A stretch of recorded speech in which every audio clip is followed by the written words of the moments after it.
Hello के lovers, आज हम करेंगे ब्रूइंग लव का एपिसोड नंबर 3। तो चलो शुरू करते हैं हमारी एक्सप्लेनेशन। एपिसोड की शुरुआत में हम देखते हैं मिंजू योंजू को देख रहा होता है ऊपर की तरफ से और वो कूदती हुई नीचे की तरफ उतर जाती है। फिर योंजू मिंजू को देखती है और एक स्माइल देती है। फिर मिंजू उससे पूछने लग जाता है, तुम यहाँ पर क्या कर रही हो? तुम्हें ये काम करने की जरूरत नहीं थी। तो योंजू बताती है कि मैं बस उन आंटियों का ध्यान रख रही थी क्योंकि वो इतने चढ़कर काम नहीं कर पाती, तो मैंने सोचा मैं ही कर देती हूँ उनका काम। फिर वो दोनों आंटियां उन्हें देखने लग जाती है और वो आंटियां बताने लग जाती है, हाँ हाँ इसको हेल्प करने के लिए बोला था हमने और कुछ नहीं है, और ये काम बहुत जल्दी भी कर देती है। फिर वो आंटियां बोलती है कि वहाँ पर भी कुछ काम रह गया है। तो योंजू बोलती है अच्छा रह गया है। तो फिर वो एक इक्विपमेंट उठा रही होती है। तभी मिंजू उससे बोलता है कि तुम क्यों उठा रही हो? तो योंजू बोलती है कि मैं बस हेल्प करना चाहती हूँ और कुछ नहीं है। मिंजू से सुनाने लग जाता है कि मैंने तुम्हें बोल रखा है कि तुम्हें इन चीजों में पढ़ने की जरूरत नहीं है, चाहे तुम कुछ भी कर लो फिर भी मैं तुम्हारे ऑफर को मानूंगा नहीं। तो योंजू बोलती है ये ऑफर से रिलेटेड काम नहीं है, मैं बस यहाँ पर काम करना चाहती हूँ और कुछ नहीं है। मिंजू से ये भी बोल रहा होता है कि ये हेल्प करके तुम्हें क्या मिलेगा। तो योंजू बोलने लग जाती है अगर किसी को हेल्प चाहिए तो हमें उनकी मदद जरूर करनी चाहिए। फिर वहाँ से जाके काम करने लग जाती है और वो दोनों आंटियां उसे देख रही होती है और उसकी काफी तारीफें करने लग जाती है और बोलती है कि ये दोनों काफी ज्यादा अलग हैं, पता नहीं ये कैसे एक दूसरे को झेल पाएंगे। योंजू मिंजू को अपने एक्सपीरियंस बताने लग जाती है कि मैंने ये चीजें बहुत कर रखी है, जब मैं स्पेशल टास्क फोर्स में थी तो मैंने ये चीजें बहुत सारी करी हैं।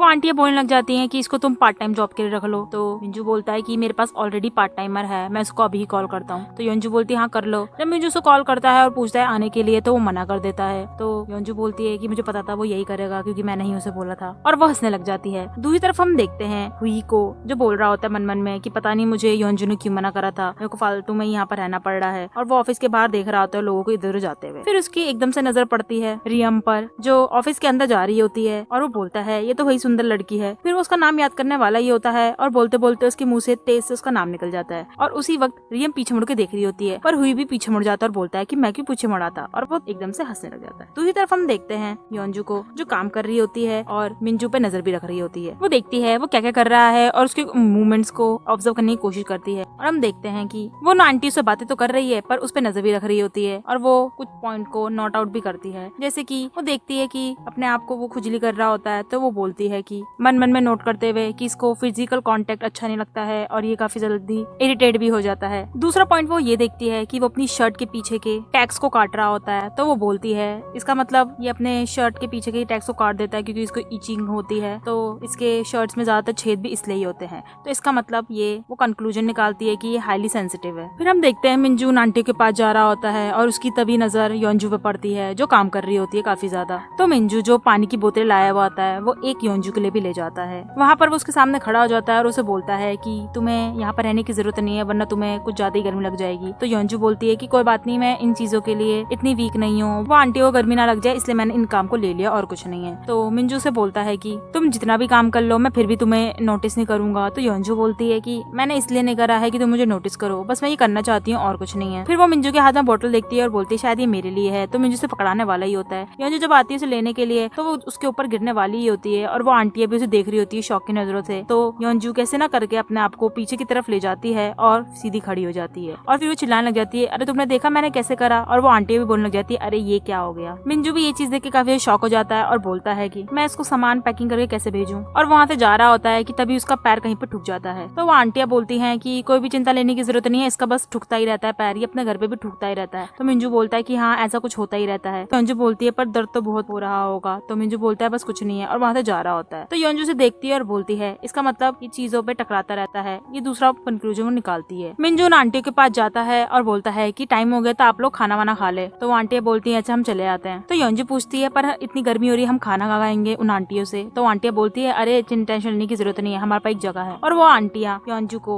एक कमरे में ले जाती है जहाँ पर वो अंदर जाके देखती है तो बिल्कुल नया सा होता है और वो देखकर शौक हो जाती है और बोलती है कि यहाँ पर इतनी सामान कैसे है। तो वो आंटी बताती है ये मिंजू का काम है, वही करता है। योंजू उस जगह को देख रही होती है और वो इमेजिन कर रही होती है कि मिंजू सामानों को रख रहा होता है। फिर वो देखती है वो सामान रख देता है और काफी ज्यादा हंसने लग जाता है और जा रहा होता है। तो वो बोलती है कि वो अपने एम्प्लॉइज की काफी ज्यादा अच्छी टेक केयर करता है। फिर वो काफी ज्यादा खुश हो जाती है। दूसरी तरफ हम मिंजू को देखते हैं जो सोच रहा होता है योंजू की बातें, और फिर वो अपने खाना के साथ खेल रहा होता है। फिर वो अपनी कैट से बातें करने लग जाता है और बोलता है कि मैं बस उसे कुछ चीज समझाना चाहता हूँ पर वो मेरी बात ही नहीं मानती मानती है और उसका कैट सुन रहा होता है। फिर वो इग्नोर भी कर देता है, तो वो अपनी कैट को बोलने लग जाता है कि तुम्हें मेरी बात तो सुननी चाहिए ना, मैं बस चाहता हूँ कि वहाँ से चली जाए। दूसरी तरफ हम रियम को देखते हैं और उसका कलीग बता रहा होता है कि ये योंजू आज भी चली गई है, लगता है ये उसे मनवा के ही मानेगी। तो रियम बोलती है कि वो मानेगा ही नहीं, मुझे पता है क्योंकि मैंने उसको जितनी दिन देखा है मैं समझ गई थी। और फिर उसका सीनियर से बुला रहा होता है, तो वो उसके कैबिन में जाती है। वो उसे बता रही होती है कि वो इस कॉन्ट्रैक्ट के बारे में मानेगा नहीं और जो योंजू गई है वो भी नहीं मनवा पाएगी उसे। तो बोलती है कि मैं कुछ नए आइडियाज लाई हूँ तो आप सुन ले। और उसका सीनियर चिल्लाने लग जाता है और बोलता है कि मैं चाहूंगा कि वही आए क्योंकि हमारा सीईओ भी चाहता है कि वही आए, तभी मैं तुम्हें इतने दिनों से बोल रहा हूँ। वो उसे काफी ज्यादा चिल्लाने लग जाता है और बोलता है कि तुम मुझे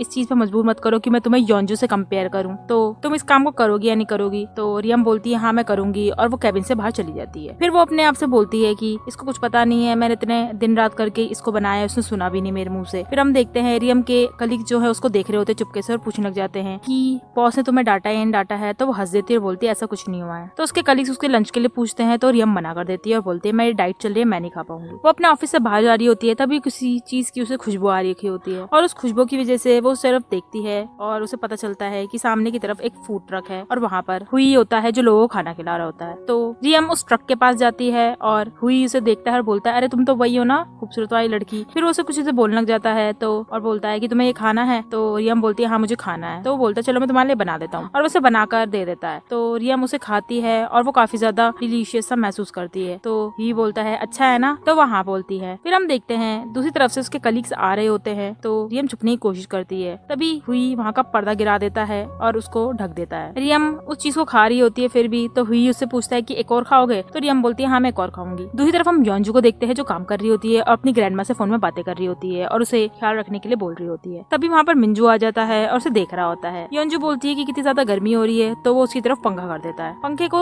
योंजू देखती है और बोलती है अच्छा आप आ गए यहाँ पे। वो ऐसा मिंजू को देख के बोलती है, तो मिंजू उसके पास जाता है और उसे पूछने लग जाता है तो इसका मतलब सिर्फ तुम और तुम्हारी ग्रैंड मदर होगी। तो योंजू बोलती है तुम्हें ऐसा कैसे पता। फिर मिंजू बोलता है कि वो तुमने बोला ना कि तुम अकेले रहती है और तुम्हारी ग्रैंडमा को ध्यान रख पाएगा, तो मुझे लगा सिर्फ तुम और तुम्हारी ग्रैंडमा ही होगी। तो उसे बताने लग जाती है हाँ ऐसा ही है। फिर वो बोलती है कितनी ज्यादा गर्मी हो रही है, अगर आइस अमेरिकानो मिल जाती थी। तभी मिंजू उसके लिए वही चीज निकाल देता है। तो बोलती है अरे हमने कैसे निकाला, और वो एक घुट में ही पी जाती है। तो मिंजू से देखने लग जाता है। फिर वो जब हंस रही होती है और फिर वो बोलती है कि अगर काश ये क्रीम बन मिल जाता। तभी मिंजू वो बन भी निकालता है। तो बोलती है अरे तुम इतनी जल्दी कैसे चीजें निकाल पा रहे हो, तुम्हें कैसे पता कि ये चीजें मुझे चाहिए। मिंजू उसकी बात पे हंस देता है और योंजू उस क्रीम बन को खा रही होती है। तभी उसका जो क्रीम होता है वो उसके मुंह पे लग जाता है, तो मिंजू से हटा रहा होता है और योंजू फ्रीज हो जाती है। योंजू उस क्रीम बन को खा रही होती है पर उसके मुंह पे उसके बाल आ रहे होते हैं। तो मिंजू बोलता है लो मैं तुम्हारे लिए रबड़ लाया हूँ, तो तुम इसको लगा सकती हो। तो योंजू बोलती है अरे मैं कैसे लगाऊंगी मेरे हाथ। तो मिंजू बोलता है चलो मैं तुम्हें लगा देता हूँ, और वो उसकी चुटिया को बनाने लग जाता है। फिर योंजू हंसती है और बोलती है कि मुझे ऐसा लग रहा है कि तुम मेरे बातों को नोटिस करने लगे हो, जैसे तुमने ये चीजें करी है। फिर योंजू सोचने लग जाता है और वो याद करता है जब योंजू बता रही होती है कि काश मुझे कॉफी मिल जाती ठंडी वाली, और वो आंटियों से बातें कर रही होती है। तो मिंजू यारी बातें सुन लेता है। फिर वो इस बात को अपने चेकलिस्ट में डाल देता है कि कॉफी चाहिए। दूसरी बारी में हम देखते हैं जब योंजू आंटी से पूछने लगती है कि तुम्हें डायबिटीज है, तो आंटी मना कर देती है। फिर वो योंजू से पूछती तो योंजू बोलती है नहीं मुझे भी नहीं है। तो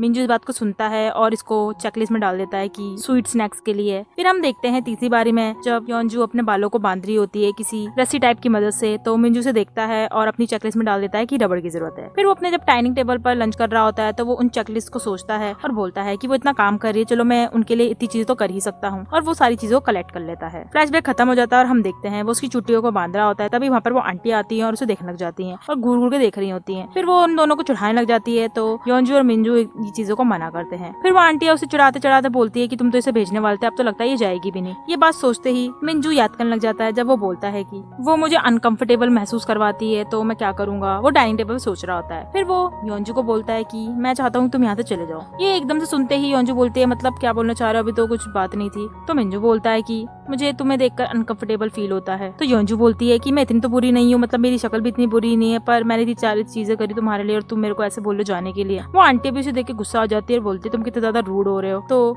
योंजू ये चीजें सुनती है और वहाँ से चली जाती है दुखी दुखी। फिर वो आंटियां मिंजू को बोलने लग जाती है और मिंजू भी वहाँ पर खड़ा हो जाता है। फिर हम देखते हैं मिंजू को जो काम कर रहा होता है और अपने आप से बातें कर रहा होता है और बोलता है कि अब मुझे उसको देखना नहीं पड़ेगा और मेरे को अनकंफर्टेबल भी फील नहीं होगा, और वो बोलता है कि अब मैं इन चीजों को ऐसे ही रखूंगा, और वो स्माइल कर रहा होता है। फिर हम देखते हैं योंजू को जो एक बार की तरफ आ जाती है और उसकी खिड़की में से देख रही होती है। तभी उसके बगल में वहाँ का चीफ आ जाता है, तो वो उससे पूछने लग जाती है कि ये क्या चीज है। तो वो चीफ बोलता है कि ये बार है। तो बोलती है क्या मुझे कुछ मिल सकता है। तो वो बोलता है हाँ जरूर, और वो उसके अंदर चले जाते हैं। वहाँ पर वो पूछती है उससे कि इसके अंदर कितना होगा। तो वो चीफ बोलता है मतलब, तो वो पूछती है मतलब तुम्हारे पास कितना कंटेनर होगा। तो वो चीफ बताता है कि अभी 20 लीटर होगा बियर का। तो वो बोलती है एक काम करो मुझे सारा पिला दो। तो वो चीफ एकदम से शॉक हो जाता है और बोलता है मतलब। तो वो बोलती है कि बस मुझे पीना है। और फिर अगले पल हम देखते हैं वो चीफ उसे पिला रहा होता है और देख रहा होता है वो कितने सारे ग्लासेस को अभी तक पी चुकी है। और वो बोलता है कि तुम कितने ज्यादा पी रही हो और तुम्हारा टॉलरेंस भी काफी ज्यादा है। और वो उसे देखकर काफी ज्यादा शॉक में हो रखा होता है। फिर योंजू पीती चली जाती है और बोलती है कि अगर मिंजू के पास मैं नहीं जा सकती हूँ तो मैं उसे बुला तो सकती हूँ ना। और वो पीने लग जाती है। चीफ उसे देख रहा होता है, तभी वो मिंजू को कॉल करता है और बोलने लग जाता है कि जल्दी से यहाँ पर आ जाओ, ये यहाँ पर सारा कंटेनर पी जाएगी। और वो बताने लग जाता है। ये सुनते ही मिंजू अपने घर से जा रहा होता है और भागने लग जाता है और बोलता है ये तो मेरे को पागल करके ही छोड़ेगी। फिर वो अपनी स्कूटी लेता है और वहाँ से जा रहा होता है। हम योंजू को देखते हैं जो